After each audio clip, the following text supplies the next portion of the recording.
Support for KQED Live comes from Berkeley Rep and the San Francisco Symphony.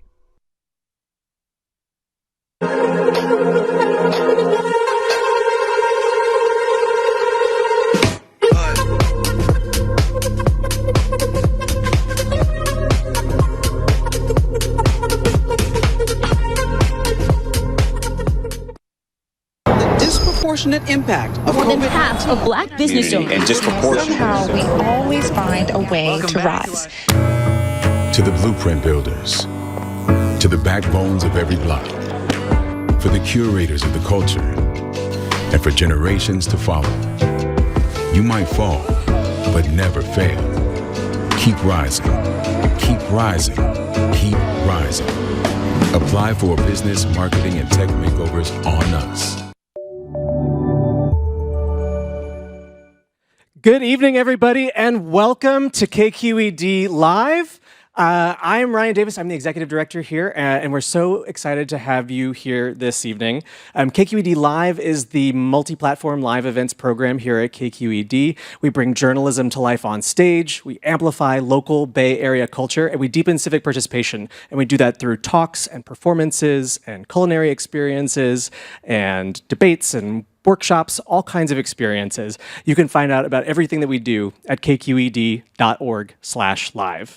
And can I see a show of hands? How many people are KQED members in the audience? Right on. Oh, nice. Well, thank you all for supporting KQED. And if you don't yet, and if we bring some value into your everyday life on radio or podcast or on TV, consider donating at kqed.org/donate. Now, I want to thank the season sponsors that make KQED Live's programming possible. They are Berkeley Rep, Comcast Business, the San Francisco Symphony, and SF MoMA. We're very grateful for their support for our program of civic and cultural engagement here in the Bay Area. Last, I want to thank our partners in this event in particular, the folks at Slate, who are the new home of Death, Sex, and Money with Anna Sale. So let's hear it for Slate.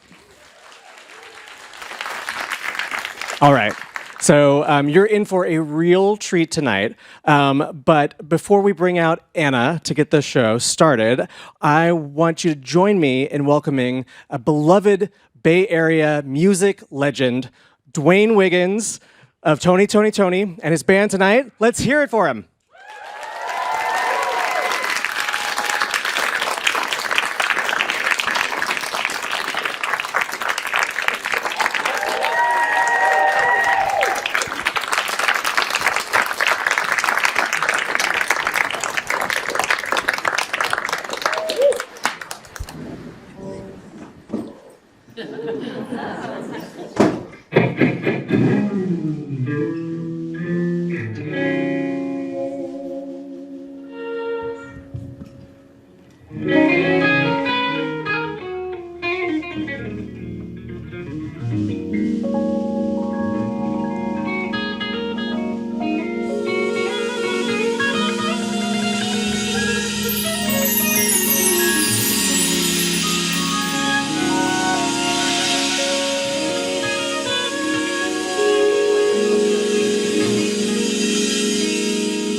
San Francisco. How's everybody feeling tonight?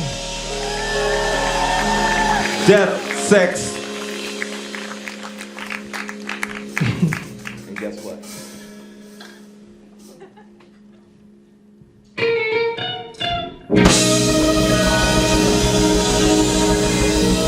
Money, money, money, money.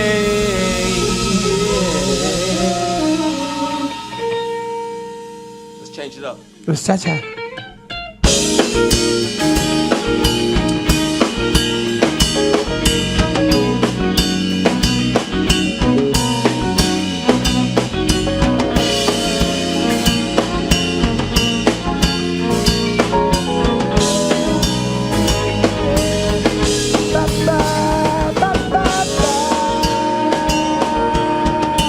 Da-dee-ah, da-da, ba-da, ba-da.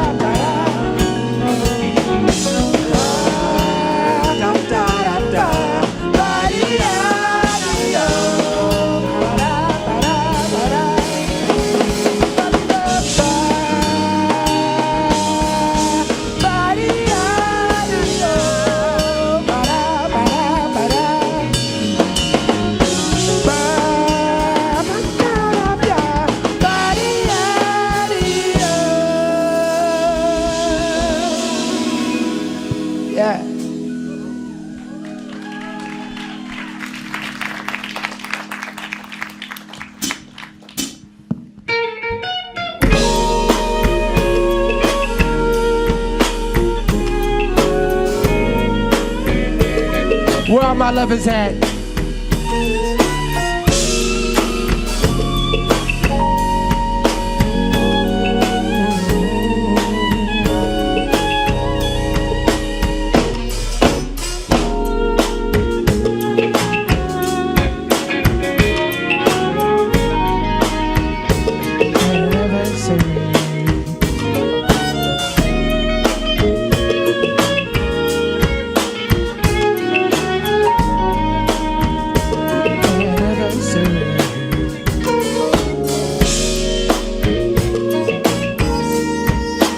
It's our anniversary.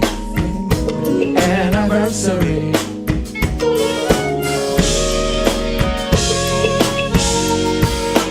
It's our anniversary. Never you and me and I.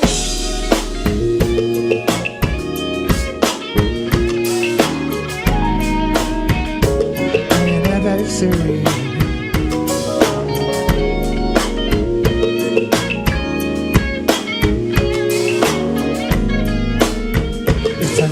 Anniversary.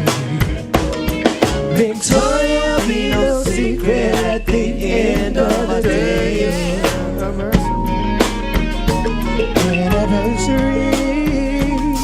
A small cup of tea and you. Yeah.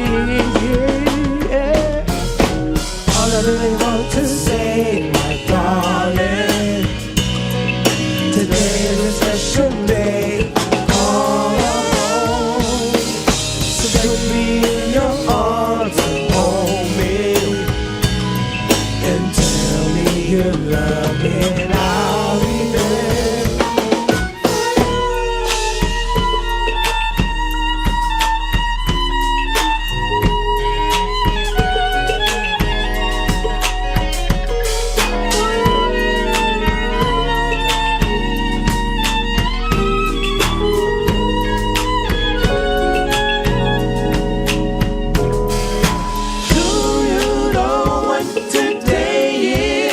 It's our anniversary.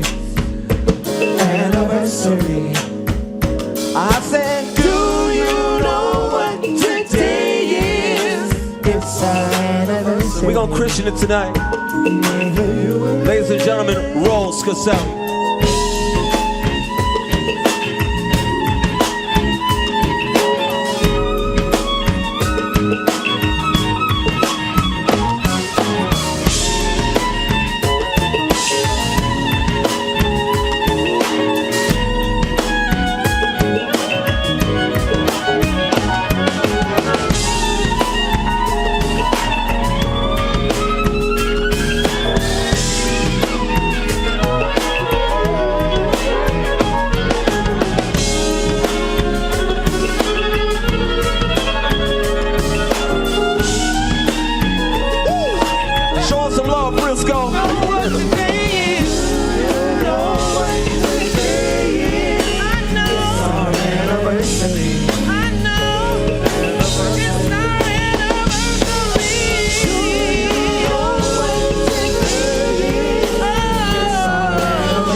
Ladies and gentlemen, please welcome to the stage Miss Anna Sale. Woo! You all, look who our band is.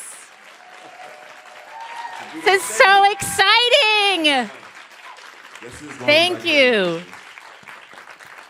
This is Death, Sex, and Money from Slate. the show about the things we think about a lot and need to talk about more. I'm Anna Sale. I am so excited to be with you right now for 4 interviews and a revival. And we've already gotten started. Thank you very much. A revival can be a lot of things.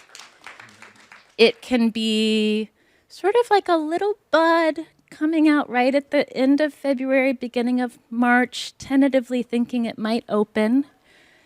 It can be something that happens after you thought something was long dead, not coming back, and then with a jolt, it's revived and back.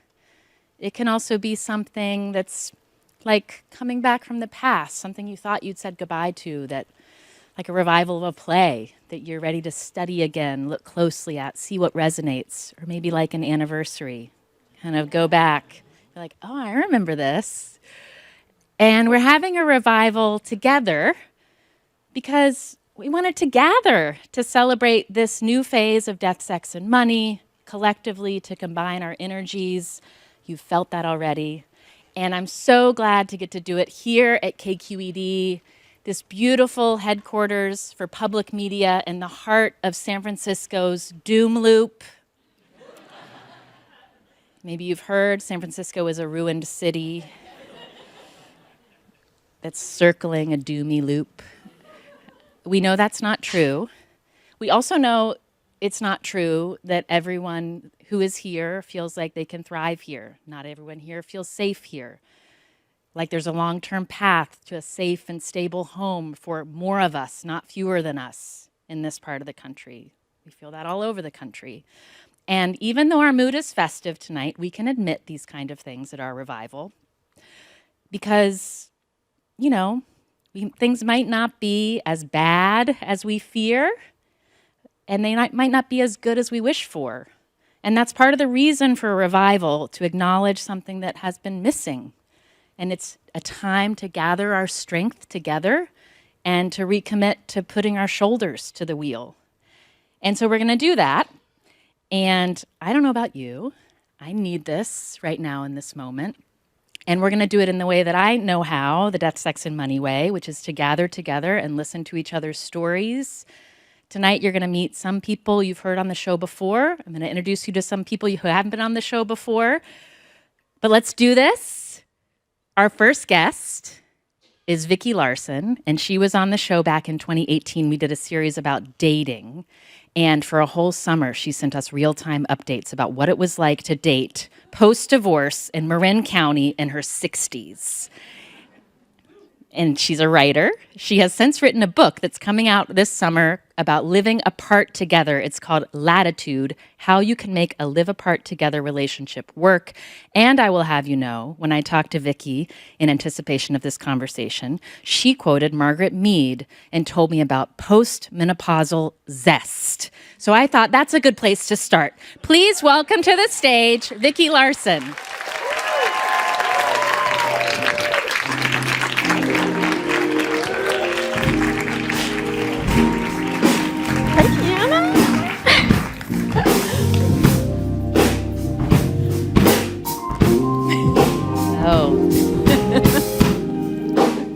Vicki. Anna. It is wonderful to be here with you in person. I remember when we first talked about dating, you said one of the hazards of dating in your 60s was ending up the nurse or the purse. Yes. Have you all heard that before? I was not aware of that. It stuck with me. And it's been a few years since, and I want to talk with you, actually going back, right when you got divorced. Yeah. You were living in Mill Valley. Mm-hmm. You had kids at home you were raising. They were young. You were living in a house that keeping on your own wasn't hard. Automatic. It was hard. And so what did you think your ideal for romance was going to be after going through that divorce and thinking about what you wanted next? Well, that's a question I never had asked myself before. I just followed that relationship script, which is, you meet, you date, you fall in love, become a monogamous couple, you live together, you put a ring on it, you get kids, you get a house, somehow a minivan appears. And I never questioned that. I mean, that's what we know. And when I got divorced at midlife with 2 young children, it's the first time I asked myself, like, well, that script's not going to work anymore because I have the kids, the house, the career. What do I want? Do I want a man? Like, yeah. Do I want a husband? I don't know. I just thought, well, what do I want? And I knew that I like romantic partners. My life is full of a lot of love. I have the love of my children and the love of my friends, but yeah, I do like a man around, not 24/7 maybe, but so living apart seemed to be a thing, but it wasn't something that came intuitively to me. You had to come to it. And I'm wondering so you had kids at home, they grew up, Yes. and you got more privacy in your home. And I wonder if in dating and thinking about sharing your home again is part of what's attractive about living apart and being in relationship, that you still get to hang on to some privacy. Well, that is the one thing that I think, I can't speak for every woman, but I think a lot of women don't have a lot of space in romantic relationships if they're living with someone. I know that I didn't, but that could be just me. I never felt that I should or could. I had this vision in my head of what a wife should be and a mother should be, and there wasn't a lot of me time or self-care time. And then suddenly, I was divorced with 50-50 custody, and so my kids with their dad for a week and me for a week. And when they were with me, I was full-on mom, but when they weren't with me, I was like, wow. Best time. I am obsessed. I was like, this is amazing. And I thought, if I knew that I could do this, maybe I could have stayed married, I mean, if we just had lived separately. But it wasn't something that came to me immediately because it's not that normal. I mean, a lot of people don't do that necessarily. And I want to, very well, living apart together means you have to have 2 households. Yeah. That costs a lot of money. Well. and so, how have you thought about that? You know what it is to take on that obligation all on your own and have to figure it out all on your own. Well, okay, I'm going to have to bust that little myth, Anna, because when you meet someone, you're not living with them. They're living in their spot, and you're living in your spot. Nothing has to change, right? And maybe you're living with roommates or live with children or with your parents or whatever. Nothing has to change. If you can afford the life that you have, then you don't and probably shouldn't move in together just for financial reasons. You should not mix a romantic decision with a financial one. If you really can't afford your life, get a roommate. Find another way to support your life instead of moving in with someone that you were in love with. Changes everything. Yes. And I was interested when we talked that you admitted, because when I think as a Bay Area resident, when I hear Mill Valley, I know. Please don't. I know. Everyone across the country, but I think fancy. And so it was interesting to me to hear, it was hard. You were hanging on with your fingernails sometimes to this household as you were raising kids. Well, I had no right buying that house from my former husband, and I didn't want to. He had bought the house as a journalist when a journalist could buy a house in Mill Valley. Imagine that was a long days. time ago. A long time ago. And he didn't want the house. And I didn't want it either, Anna. Not really. But I just wanted my kids to finish their schooling in it. And I said, well, one of us should just live in it, and then after they graduate, we can sell it. And he said, no, I want to pull my money out now and buy something. So I took out one of those 5-year interest-only loans where they, back in the days, where they don't look at your salary, because if they did, they would have laughed. I mean, I was making $18 an hour, okay? You can do the math. I couldn't afford the house, but I could on that plan. And it was tough. It was really tough. I was bouncing checks all the time. I was on a first-name basis with the bank manager who would call me and go, "Hi, Vicki, have you looked at your bank account balance lately?" I'm like, "No." Yeah, it was hard. And I never really thought I was going to keep the house, because I had no money to fix it. And it's 1945 built house. So, something went wrong, and something's always going wrong with houses. But, we talked about this. My parents died, and they left me a small inheritance. Now, would I rather my parents be alive? Yes. Would I rather my parents have used that so my dad didn't have to be in a nursing home? Yes. But this is what they did. And when we talk about generational wealth, this is what we're talking about. It saved my butt. And then I was able to put a roof on the house, and I was able to hold on to it. And so you had this period of real sort of tenuous stability in midlife. Yes. And you are now have a little bit more solid under you. A little bit. You're in a relationship that you're excited about. It's new, it's nascent, so it's not, he might be listening somewhere out there. Does it feel, like when I say the word revival, does that feel like now at 68 years old? Not yet. 67. And a half. 67 and a half. At 67 no and a need half. to prematurely age me. We're into it. We're into the 60s. Because you told me something that I'm looking forward to about intimacy in the 60s. That like, does it feel like a revival period of your life, or does it feel like, kind of, how does that word sit with you? It does, and I will tell you why. Because you hear the narratives about what it is to be a postmenopausal woman. Well, we're invisible, and we're undesirable, and we're asexual, and we're irrelevant, and why do we exist at all, taking up space and air? What is our purpose? And you hear that, and you do internalize that.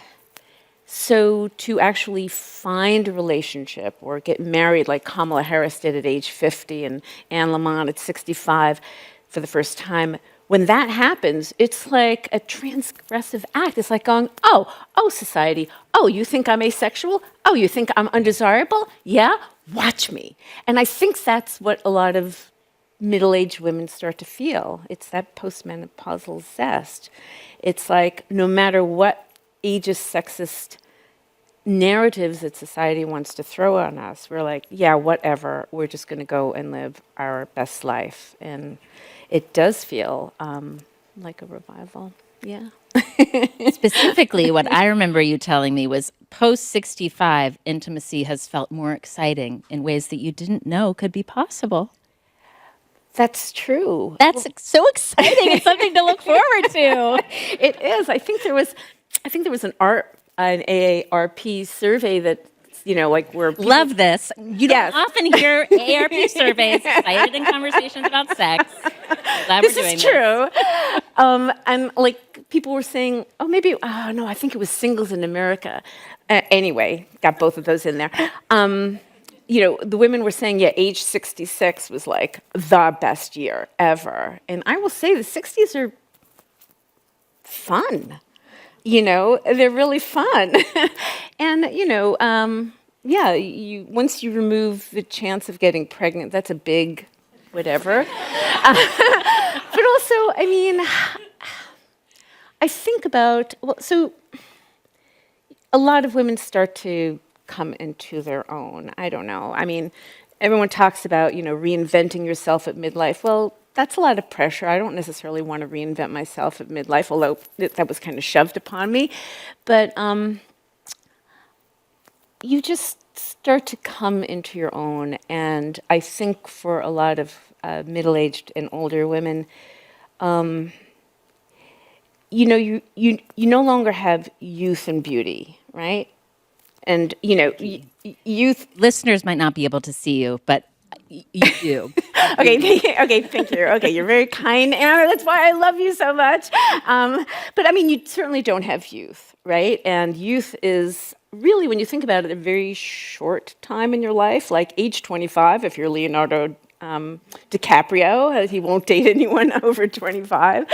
So you spend a lot of your time being, older. So if you can't count on your youth and beauty, which is esteemed in this environment, then you have to bring something else to the table.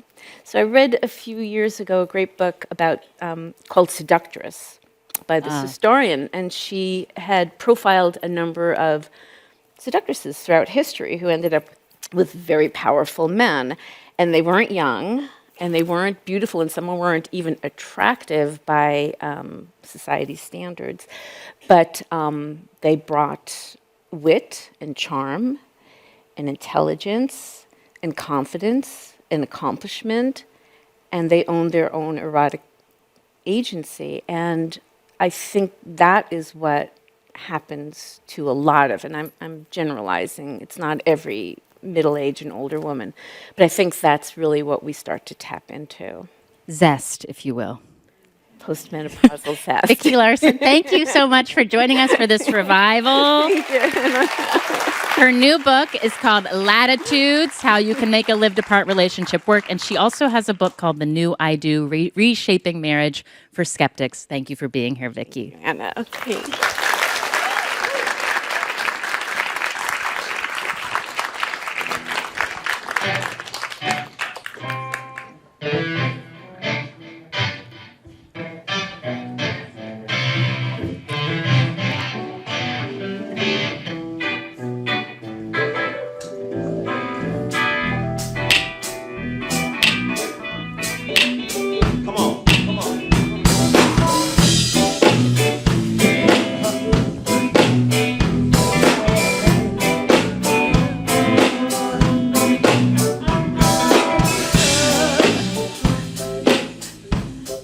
We're going to get more Tony, more grooves coming up. But I want to do a little housekeeping first. In the spirit of our revival, some of us might have lost touch, Death, Sex, and Money and You, while we've been transitioning into our new relationship with Slate. So I want everybody to pull out their phones right now. You have permission. I want you to look at where you listen to podcasts. I want you to look and see if Death, Sex, and Money is on your list. If it's not, it's okay.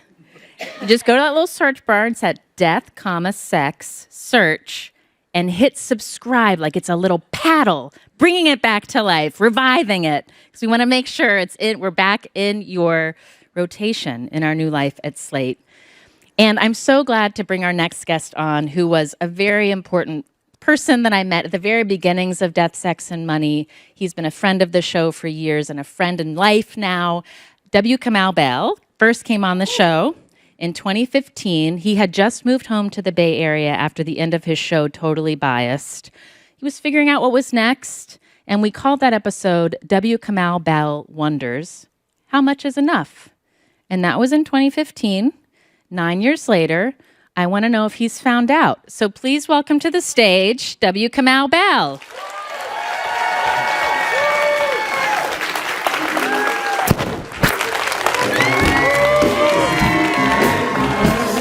Such a beautiful thing. Such a beautiful thing. Such a beautiful thing. Such a beautiful thing. Such a beautiful thing.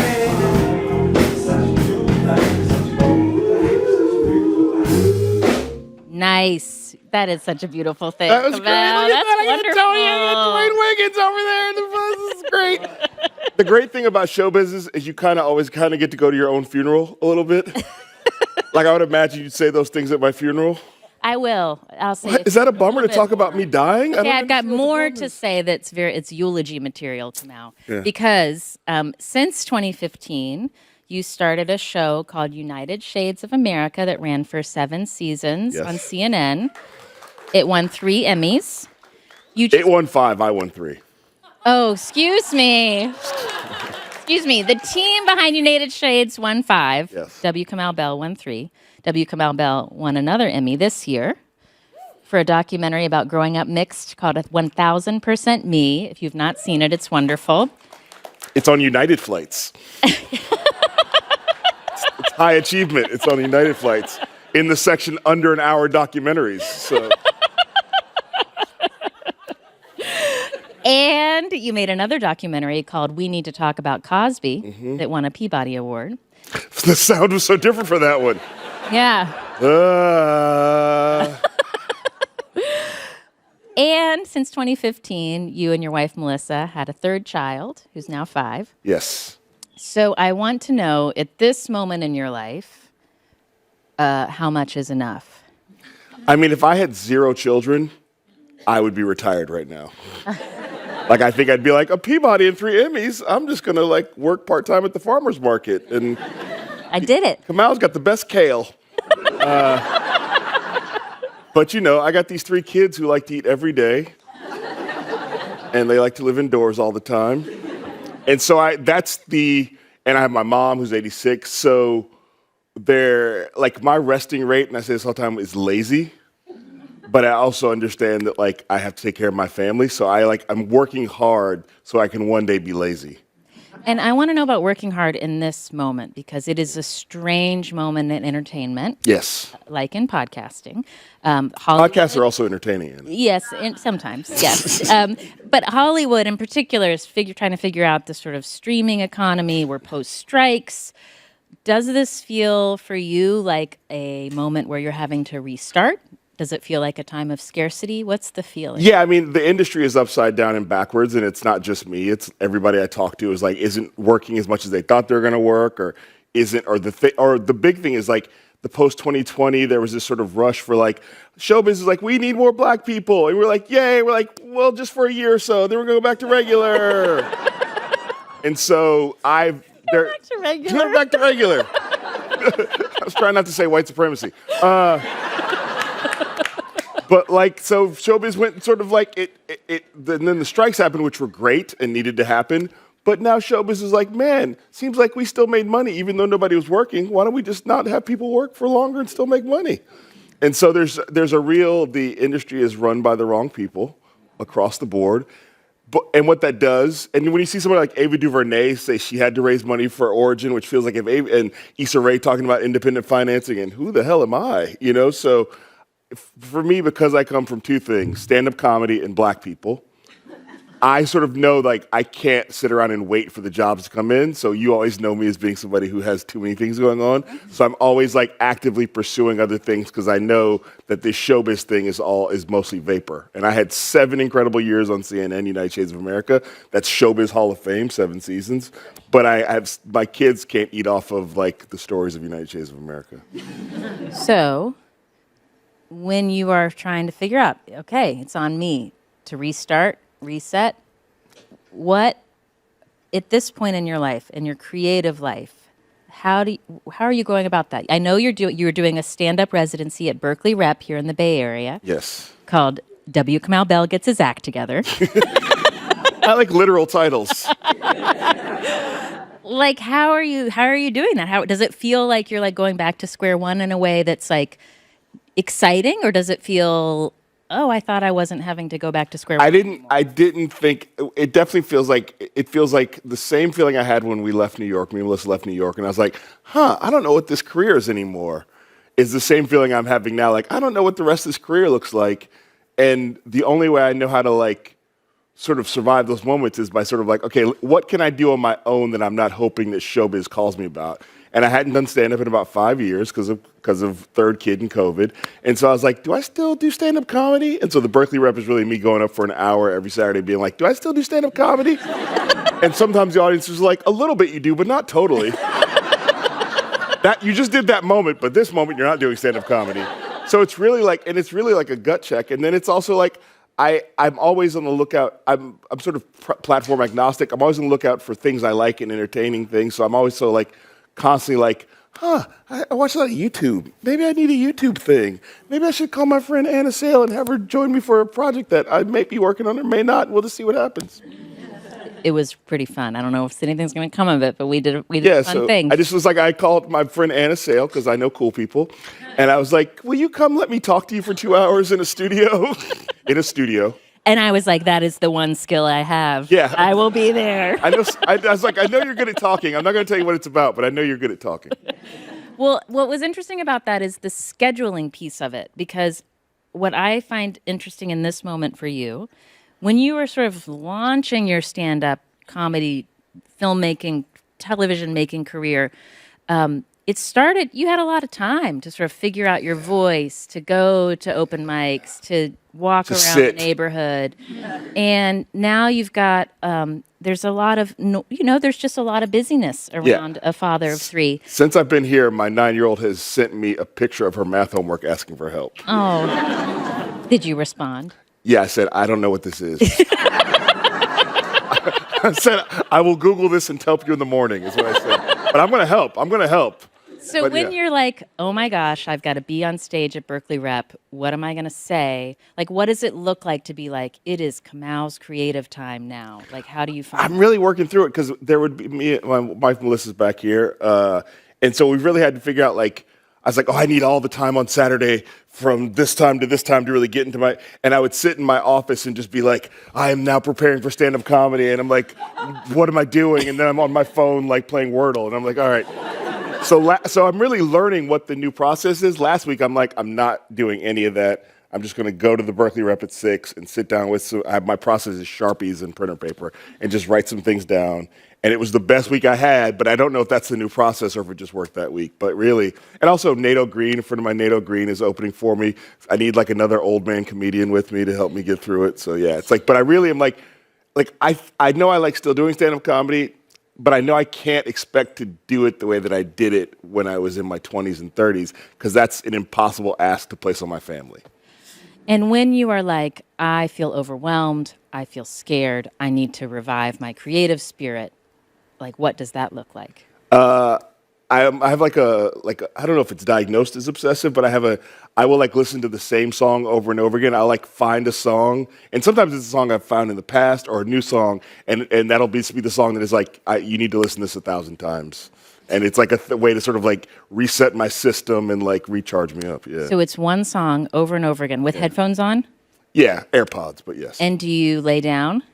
No, I will be like walking through the house, making breakfast. There's no time to lay down. Making breakfast, doing whatever, helping with homework, putting the kid to bed, and like and the song will be, and then I'm at work and I'm typing. It's just like it's a whole thing. Oh, so it's hitting. And what's been on the playlist, Kamau? This was a weird one. So I feel like I've told the story, but I'll get through it quickly. So when I was in high school, my music was introduced to me by my white Jewish friends, Rob and Jason and John. And they all had very sort of different taste in music. John was the weirdo. His favorite artist was Billy Joel, which was weird for a teenager in the 90s and the 80s. And so Billy Joel released a new song, and it's been, for anybody who knows, it's been like a long time since he wrote a new song. And I was excited for John. I don't talk to John that often, but I texted him, Billy Joel's got a new song, which is a weird thing for a black guy to text somebody in the history of music. I mean, maybe Dwayne sometimes has been excited about it. But like, so I texted him, and the song is like, weirdly, me and Billy Joel are now the same age, because the song was like, this is about me. And so it's been it's that Billy Joel. It's weirdly Billy Joel has been on my returning playlist. Turn the lights back on. It's called Turn the Lights Back On. Oh, it speaks to my midlife soul. Yeah, I sent it to you, and you were like, I'm laying down. She's only got 2 kids; she can lay down. I'm not sure if the band is prepared to play Billy Joel's Turn the Lights Back On as your walk-off music, Kamau. Okay. But we can just say, do you all know this song? Yeah. Turn the lights back on. Yeah, right? Nice. Look at that. Yeah. Look at that. I Yeah. listened a lot. Yeah. W. Kamau Bell, you've given us a song to return to meditate to. You have a new Substack called W. Kamau Bell Asks Who's With Me? Yep, I like names. And you're on the latest season. He's talking about figuring out things. He's also on broadcast television right now on ABC called What Would You Do? The latest season of What Would You Do? Yes. Being broadcast into televisions across America. W. Kamau Bell, thank you for being back Thank on you. the show. Thank We're so you. glad to see you. Thank you.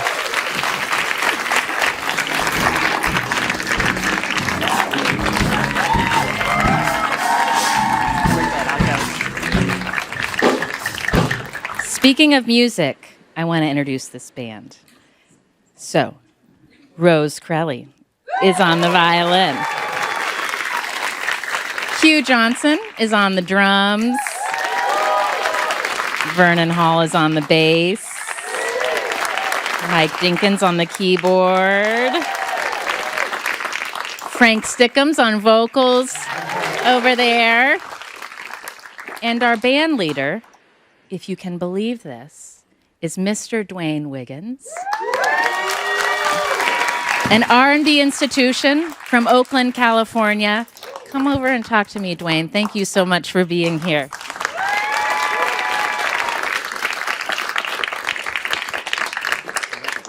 I love that you have your guitar with you. My shield right here. Has been. Yeah, it keeps you Keeps me grounded. You got it. Dwayne Wiggins, with your little brother, Raphael Sadiq, who has been on Death, Sex, and little Money. brother. I love how you say that. He's a little bigger than me, but Yes. yeah, But these days, especially. You are grown compared to him. You're several years older than him. Woo. And your cousin. You're part of the legendary R&B group Tony. Yes. 36 years, 37 years in the game. Okay, your 1990 album, Yes. The Revival. Tell me how you made this album, which is now, it's just like canon. How did you think this album ought to be called The Revival? Well, first of all, when you listen to the sounds on it, you know, the B3 and a lot of classic instruments, everything starts out with the guitar with us. But, you know, the name came from an intern back in the day. His name was Matt Jones, and he just happened to be there when we were mixing. An intern? An intern back in the day. I mean, you know, we pay attention to people who's in the room. And we really didn't have a name for the album, but when he was listening, he just said, damn, this sounds like a revival. He started hearing all the, you know, the gospel sounds and everything. Feels Good was one of those songs. And so me and Raphael looked at each other and like, that's what we're going to call this, The Revival. The Revival. That's how we came up with the name, really. And that was in a studio right here in the Bay Area. I should say that because he may look for some points now. He was like, look, what's my percentage, bro?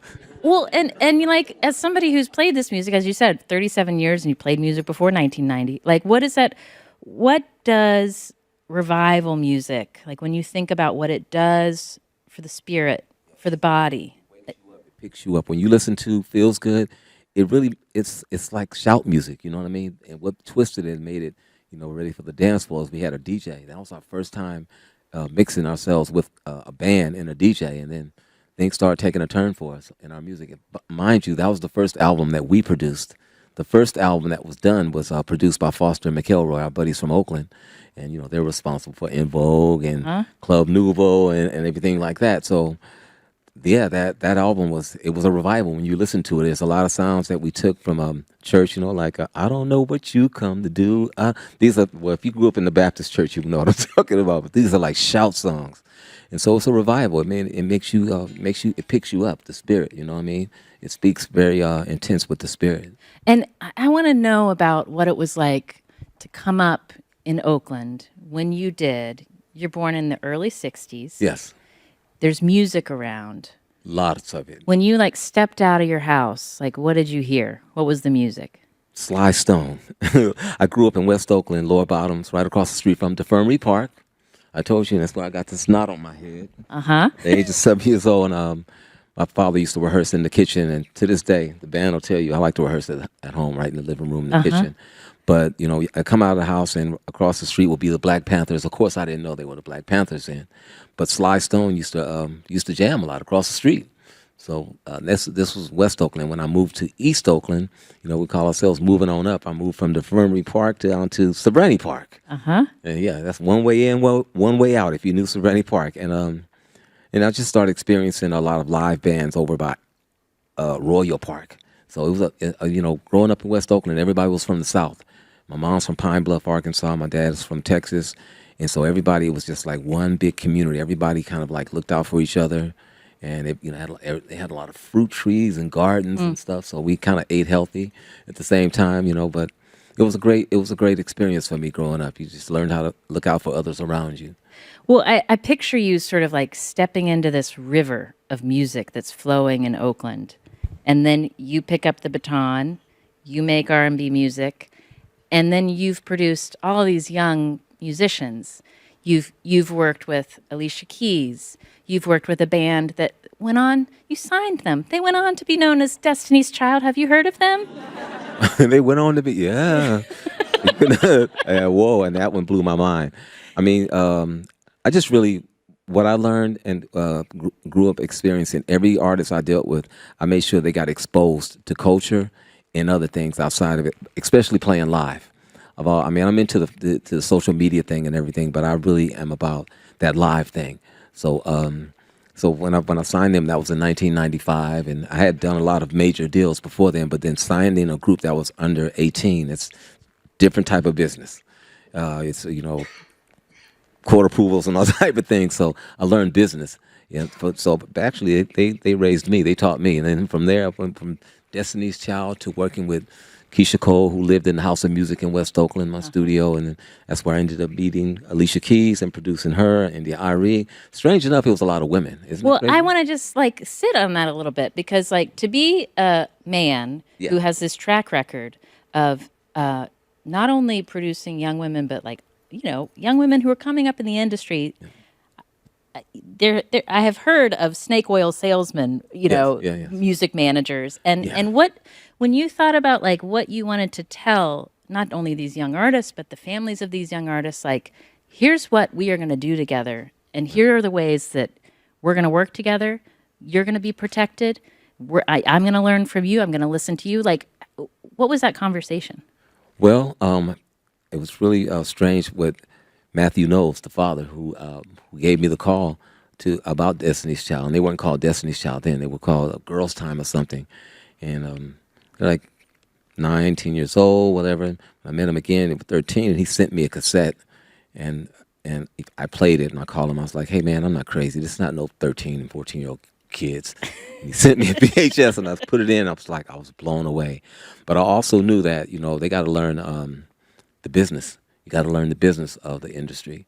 And so I've been very passionate about, keeping, preserving the culture and respecting this industry. And so whatever artists I work with, it wasn't just about being able to show them how to sing or play guitar, this and the other. It was about showing them the game, how it works, how you have to be accountable. It's like, I had to hire tutors and everything for Destiny's Child, in order to sign and even in order to deal with them. So I learned how to do homeschooling in 95, 96. And so I applied that game to my kids.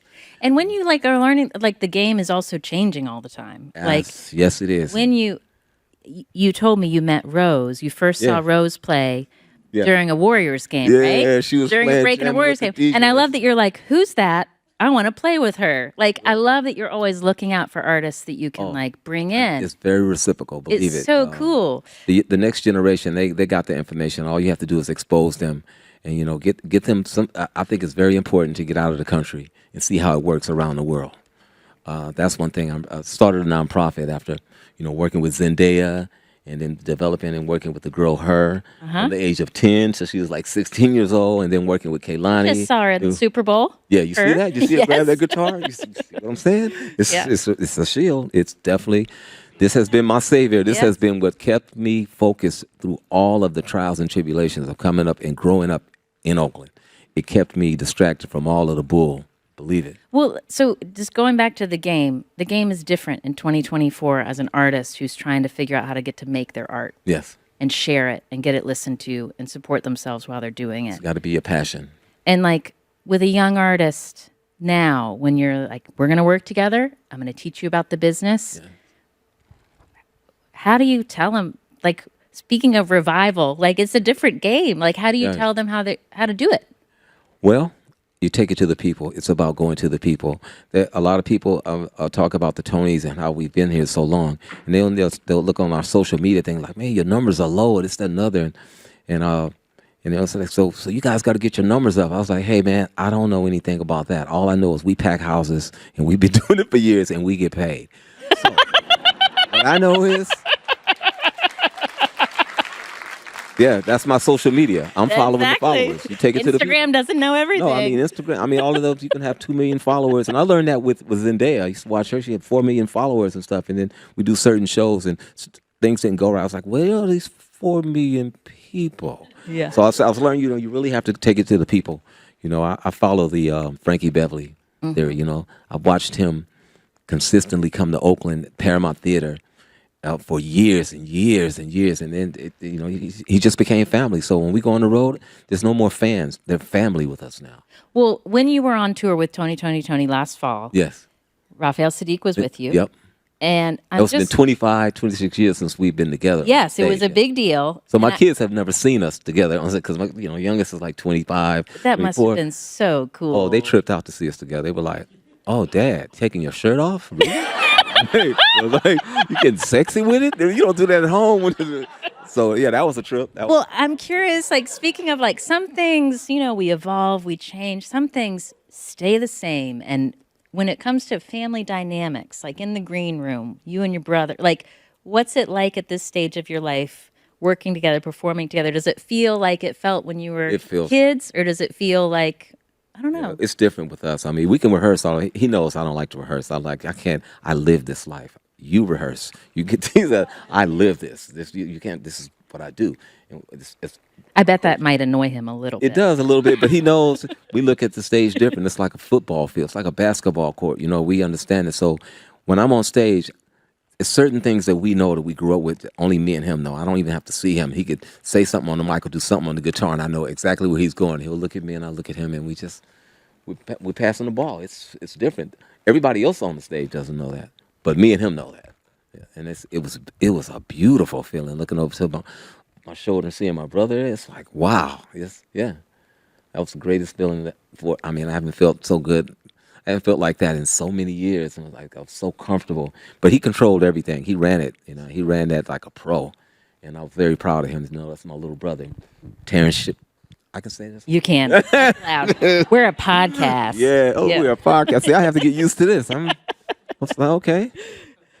I love your title. Karen, shut up, you were saying. How did you come up with this title, though? That's sex you got to play money. The game, right? You got to play the game. Dwayne Wiggins, I'm so glad you are here. I'm so glad you brought all these talented musicians with you, including another young musician. Oh, yes. Young man I met on the Just Me and You tour. His name is Nasinga. His mom is from Memphis. His dad is from Jamaica, and he's Hare Krishna, faith, and his whole style is crazy. But it's blues and it's country, and so we've been sporting these 10 gallons for years. Not just because of Beyonce, just I know you were first. We've been rocking them, boy. So I'm just saying, I'm so honored to have him out with us right now because he's definitely going to uphold the tradition of blues. It's that new blues, brand new blues. You guys get a chance to peep him out for the first time on your show. On my show. This is no bull. This is a 100%. I know. Truth. And you said, "Can I bring this young artist who I'm producing?" And you allowed me. I'm so glad. And how old a man is he? How young? He's 30 years old. Yes, And he's recently arrived to Oakland, right? Yes, he's been in Oakland. Stuck in Oakland. Okay, we're going to hear a song from Narsinga. Please welcome Narsinga for the first time. Where's that young man? Did he come up and grab his guitar? Oh.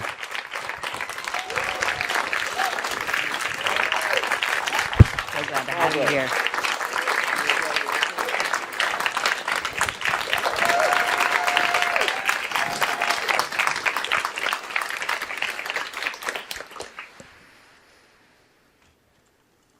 What's cool is the song is called "Don't Play with My Money."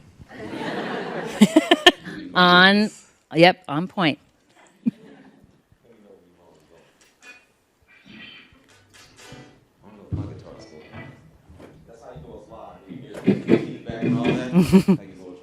Y'all doing all right out there? You can play with my heart.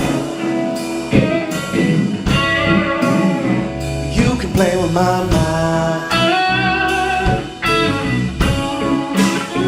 You can play with my emotions, baby. You can play with my time. Yeah, you love playing games, but I don't play about my change. So don't play with my money. Don't play with my money. Said don't play with my money. And we'll be okay. Said you can go through my phone. You can meet all my partners. You can can come to all of my shows. You can even meet my mama. You can go through my podcast, but don't go near my wallet. Oh, so don't play with my money. Don't play with my money. Don't play with my money. And we'll be okay.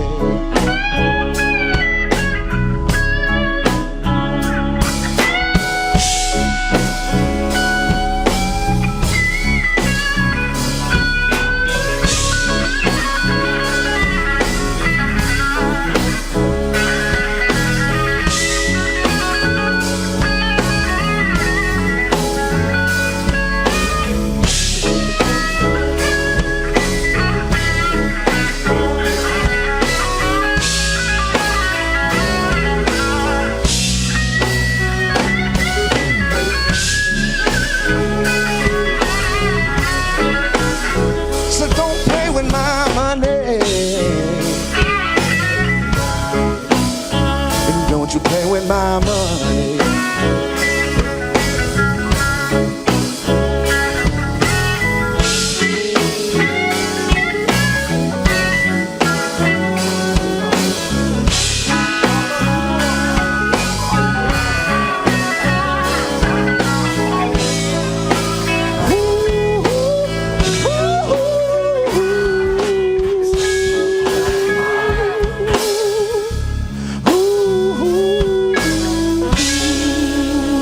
Thank y'all so much for y'all time. That's an singer.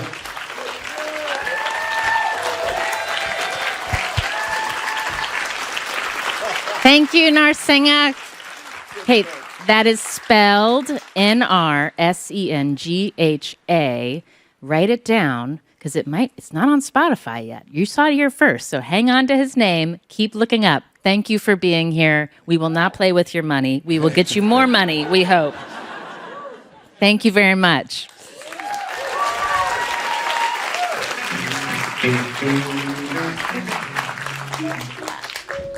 I want to tell you about our next guest, who you have heard on the show before.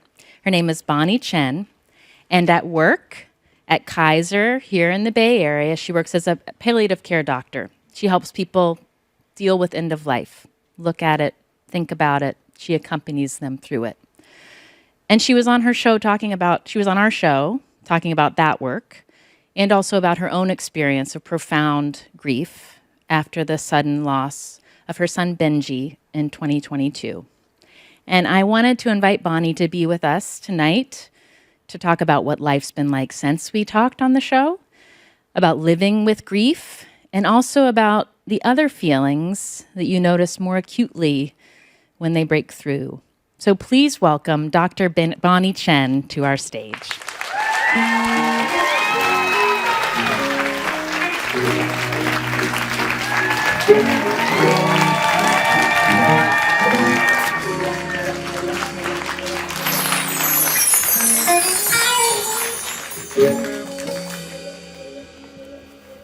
Thank you for being here, Bonnie. Thanks for having me. When we talked ahead of this revival, one of the things you told me about was noticing the first time you felt the sensation of what you called positive anticipation after losing Benji. Yeah. What was going on when you felt that, and what did it feel like to feel that again? So I would say, like, the first part of grief is just so consuming, and it's despair and sadness, and you just can't, like, imagine what joy or happiness would feel like. And I think it was like maybe 6 months after Benji died, I was scrolling through Facebook, as you do, and this ad popped up, and it said, American Idol reunion tour. And so when I was a first-year medical student, we would gather every Tuesday, all with our phones, and we were either Team Clay or Team Ruben. That was a good season. And so this was Clay and Ruben together again after 20 years. And it was the first moment I felt this sense of like, oh, I want to go to that. Oh, that's weird. And so I immediately texted my two friends, shout out to Jolie if you're here, and said, will you please go to this with me? And a couple months later, we got on a plane to Durham. You went on a plane to go to the American Idol reunion tour. Yes, we did. I love that so much because it sounds like it struck you as a surprise that you could feel that. Yeah. I think one thing that's really struck me about grief and my new way of being is that I follow spontaneous leads more, and that was maybe the first distinct one, because normally I'm so measured and like, will this work with our schedule? And this was like, oh, I want to go see Clay and Ruben, and don't let the sun go down on me, and all of that. So yeah. I'm so glad you went and didn't talk yourself out of it. The other thing you told me about was something you're doing now. In anticipation. It's Benji's birthday this week. People love you. They want to figure out how to support you. Often when people love people in grief, they don't know what to do. What did you ask them to do for you? So Rich, my husband, and I were thinking about Benji turning 3 and how, I mean, honestly, it's just a really hard milestone. And I had this idea that it would be really meaningful to me to see his name written by the people who love us. It's just like now when people in conversation bring up Benji spontaneously, it's like a little balm to my heart to just hear it. And I felt the same way about like seeing his name in all these different handwritings. And so I think we sent an email a couple weeks ago just asking for that. And like even already like receiving these cards, seeing his name, seeing the memories people write about has just been such an incredible experience every day to just know like people make art, they write poems, they share a story, and I think receiving that feels like a way I've been held and can feel more solid in myself even as we approach what feels like an impossibility. That's beautiful. And how wise to know that you could give people an instruction that was so clear that they could do to demonstrate their love and their care of Benji. When we talked on the show, I asked you if you ever talked to Benji, and you said, we don't have that kind of relationship yet. What's it like now? What's your relationship like now? I have felt in recent months a really distinct sense of him. And even when I sent the email asking people to send us cards, one of the things I suggested they could write is Benji is with you. And I was even thinking back there as I was like starting to get nerves sitting in the back watching like actual entertainers talk, what am I doing here? And there's this way I can hone in on a phrase like that Benji is with me, and just center. And Benji was a very confident, loud, screaming child, always demanding to make his presence known, which is actually quite unpleasant as a parent. But I think in that incorporation of his spirit into me, I find, there's just a way I can gather a confidence and a calm, and being someone who, like, before this has generally walked through life very tentatively, like, am I okay? Like every sentence sort of ending with a question mark. There's a way in which, I don't know, I just feel him more, and I can feel more declarative in who I am, knowing that he's there. Yeah. I love picturing having a declarative, demanding toddler inside of you, telling you to speak up for what you need, and he is with you. I feel like that's going to change how when friends talk to me, they're like, oh, is that Benji right there? So Benji's birthday is this week. Your birthday is later in March. As you thought about the milestone of your own life continuing on, how did you think about how you wanted to mark that this year? So I haven't had a birthday party for, I don't know, maybe 8 or 9 years. And I think around January, I just kept having this thought, like, I want to have a birthday party. But then I also didn't want to plan a birthday party.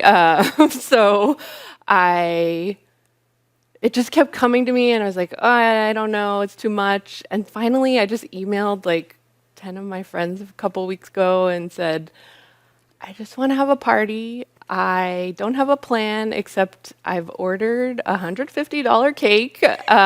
So please come to my house. Rich and Sam will be there, and we'll eat cake and be together. And it's like I was mentioning before, like there's this like spontaneity now when I feel a sense of life and joy. You just kind of follow it, and overall it's taken me to good places. And this birthday party, you said Rich and Sam won't be there. You're sending your husband and your older son off for this birthday party. They're not invited. I'm picturing a lot of boas, maybe a crown on your head. This is going to be a fantastic birthday party. Thank you for sharing that image with us. And Bonnie, thank you for being here and talking with us about Benji and about grief in front of a crowd. That's hard, I imagine, or unusual feeling. And I want to just ask you, like when I had this, I thought, I want to talk to Bonnie, but it's called a revival. And like, how will that word sound to her? And when you think of that kind of concept of sort of rebirth or resetting, or kind of, there's almost like this idea of shedding something that was before and starting again. How has that sat with you, this idea of like revival, of something coming to life after grief? Has that always felt like a welcome way to think about what grief looks like? I mean, I have to be honest, like when I first saw that word, the feeling that came to mind was what I've experienced for most of this grief process, which is like, I don't know, the idea of revival felt almost offensive, because it's like the depth of this despair is so much. Like how, I don't even understand that idea of what it looks like to come back to life or find a way forward. And then when I think back on the last couple of months, that has really softened to a certain degree, because as I think about what that time lingering in the despair has done to me, to our family, I mean, it's cut, right? It's carved all of us. It's hollowed us out in a way that I didn't know how to live with. And then in a pause or in a moment where you have these like spontaneous like glimmers, you grab onto them and you realize that that space, that hollowing that was created actually can like give birth to something that's different that wouldn't have been there otherwise. Would you ask for that? No, it's like, it's the most painful thing I could ever have imagined. And I don't know yet, but I at least don't take offense to the word revival now. Yeah. Bonnie, thank you for being here. Happy birthday to Benji and happy birthday to you. We're so glad you came tonight. Thank you so much.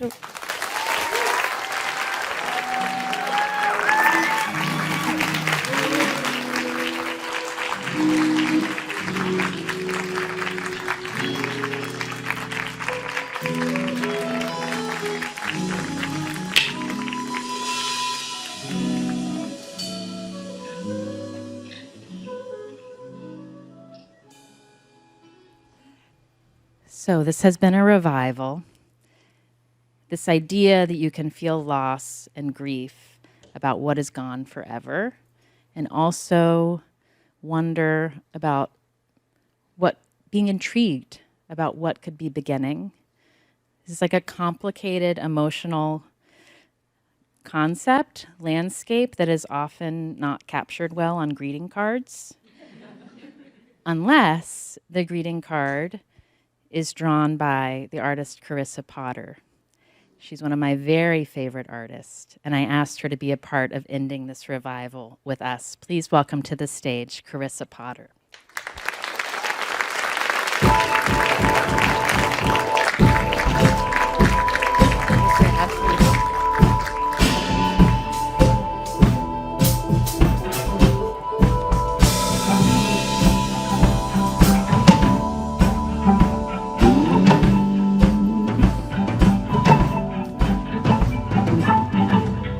Carissa Potter is an artist from Oakland. You may know her work from People I've Loved. She's on Instagram. She has this shop of incredible art that she makes with her team. She also hosts a podcast called Bad at Keeping Secrets, which I like that name of that podcast. And I invited her to lead us in the last steps of our revival tonight because of what she captures in her work. I want to show you a little bit of what is so striking about what Carissa does. She does these like one panel illustrations. This is a person standing on their head or their hands, doing a handstand. You don't have to understand. It says, I'm just taking care of myself. Let's look at another one. A person laying flat in a sort of glimmering puddle, and above it, it says, whatever it is that keeps us going through hard times is slowly draining from my body. Let's look at another one. I feel loved when your actions match your words. So basic and beautiful. And I'm always like, whenever I see it, it makes me pause and think like, how did she capture that? Because it's kind of sometimes hard feelings, sad feelings. It doesn't run away from what's tough, but somehow self-compassion is always at the center of your work. You shrug. And I wonder, you've been doing this kind of body of work since 2010. Where did this practice come from? I think it was this like real longing to connect with other people. And so I would make these sort of objects to say what I really wanted to say. And then it turned into this process where I could choreograph or have these performance art pieces with other people. I make greeting cards. And at the time, I was really curious, like, what would it actually say if you actually put what you meant on a card? I can think of the first example I gave to my boss at the time, who I was really excited about and infatuated with, this card about, like, I like you, so now what? And here were all of these possibilities, and it didn't go well. But it was... But I felt like I needed to say it, and then it had been said, and there was a certain like relief, and relief is one of my favorite things to feel. I didn't realize the first drawing was about my mother-in-law until this moment. The handstand? Yeah. living with her during the pandemic. I don't do handstands, but like just doing weird things around like your weird sort of quirky things that you do to take care of yourself. But then when you have different people living with you and they're like, why are you doing that? And you have to like come up with some answer when there's none. This is just what I do to take care of myself. Yes. And when I spoke with you about joining this revival, you immediately sort of brought up the idea of like renewal, vow renewal ceremonies. And you told me you have long asked your husband to do a vow renewal ceremony, and he doesn't want to. Why? What appeals to you about a vow renewal ceremony? Well, first of all, he doesn't want to because he did it once, and that was enough. And I really want to. When we said yes, or when we got married the first time, which was like 12 years ago, I didn't know what I was getting into. Like, I don't think anyone really knows what they're getting into when they make that sort of commitment or like have a kid or, I mean, do anything actually in life. If you knew what it actually entailed, maybe you'd think twice. But now that we've been together for a while and we know how hard it is, I think saying yes again to the like complicated nature of choosing to live a life with someone with our aging bodies and our health issues and our economic issues, I think is a different thing. I also just really love public displays of affection. And I think it'd be really cool if you just like announced to everybody that he loves me. Or like, I get like a little thrill if he'll hold my hand in like a movie. We went to our first movie recently since the pandemic and it was like, felt good. Sorry.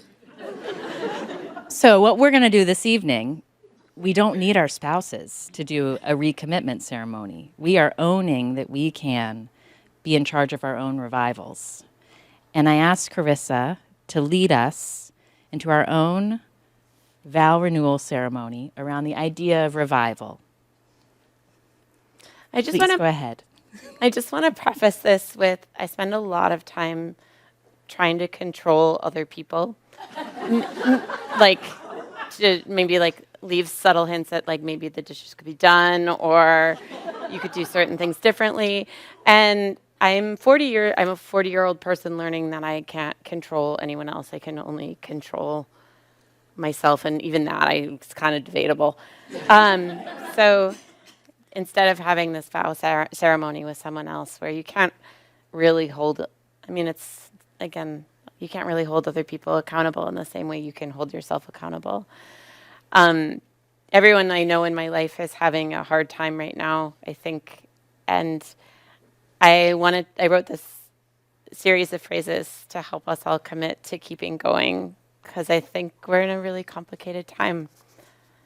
So today, we've gathered here today to celebrate and redefine renewal.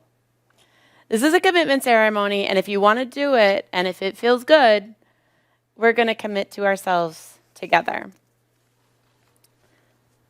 Today, we're committing to holding on when the adrenaline fades and you're tired and things just feel hard. So let's begin by closing your eyes, and we're going to take a long, deep breath together. We're going to inhale and hold and exhale. May we remember that we can choose the stories that we tell ourselves. We can change the outdated narratives that no longer serve us. May we honor our resilience, that we have been through a lot and we're still here in whatever state we're in. And that is something to be celebrated. May there be things to look forward to for all of us. We're committed to finding joy and seeking pleasure, for action is impossible without hope. May we be open. May we know when there is actual danger and when our stress responses are just outdated signals. May we be grateful for what is, with the knowledge that nothing is certain and everything is in transition. This one's a big one for me. May we have faith that we did the best we could with the information we had at the time.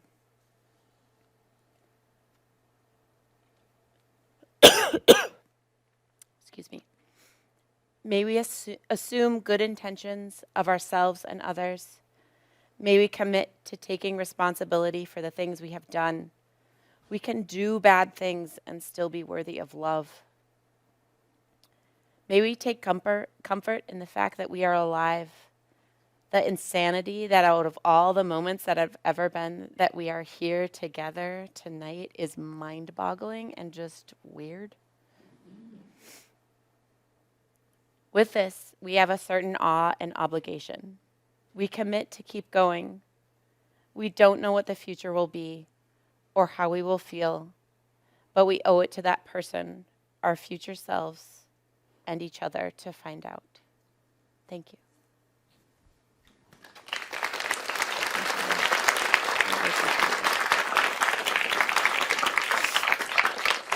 Thank you, Carissa Potter. And I will remind you all that this is recorded, so you can go back and listen to what Carissa just said as frequently as needed. I'm Anna Sale. This is Death, Sex, and Money from Slate. Thank you for being here. Thank you for listening. And again, don't forget, you could play this again as frequently as needed. As possible. Then, as it becomes easier for you, play a record once a day. Because it feels good.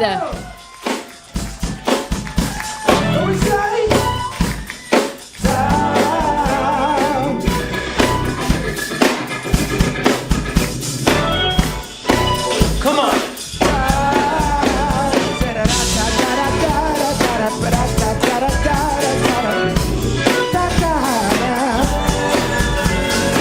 Some of y'all gotta know this song. Come on.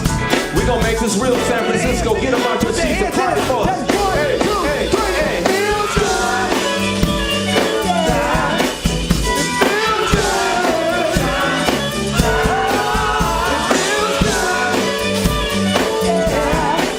It feels good. Let me hear you say. Come on. If the rhythm feels good to you, baby, let me hear you say. If the rhythm feels good to you, baby, let me hear you say. If the rhythm feels good to you, baby, let me take it away. Right, you can take some. Hey, moments that we share. Come on. Special times alone.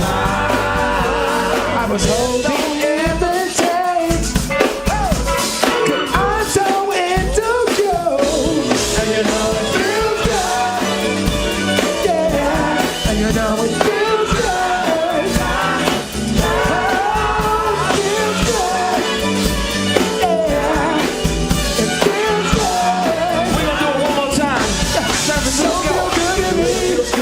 Let me hear you say, oh, come on. If the rhythm feels good to you, baby, let me hear you say. If the rhythm feels good to you, baby, let me hear you say. If the rhythm feels good to you, baby, let me take it away. Come on, Jay, come on. Now last night was so fun. How fun was it? It was loving one-on-one. What? Anna.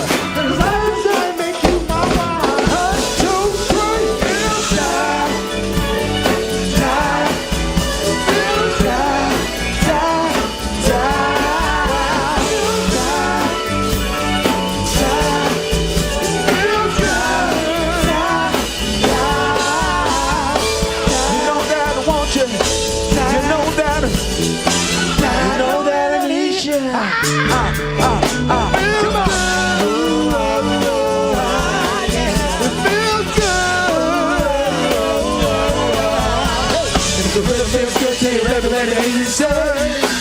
Come on! If the rhythm feels good to you, baby, let me hear you say. If the rhythm feels good to you, baby, let me hear you say. If the rhythm feels good to you, baby, come on, let's take them old school. Come on, let's go, Jack Project.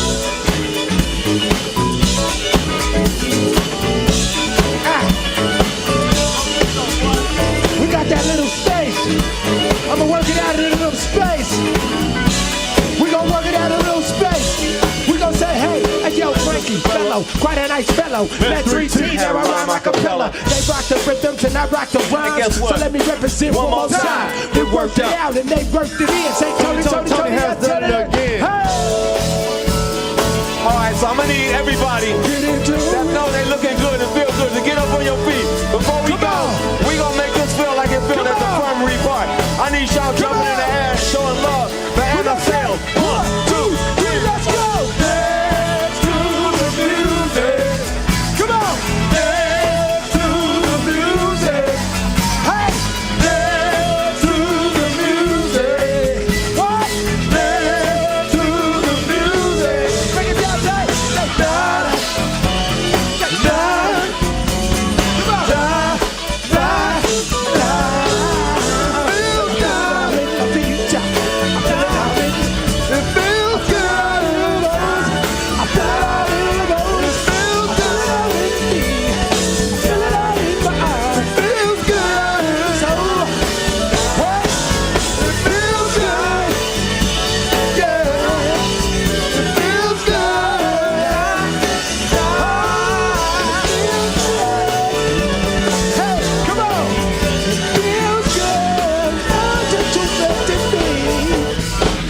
Feels good to me. What? Come on. Let's go.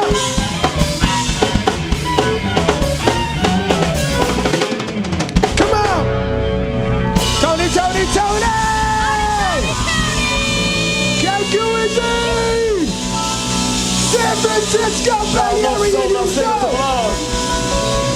Thank you, everyone. Thank you, KQED. This is that Sex and Money. Give it up. We love y'all. That's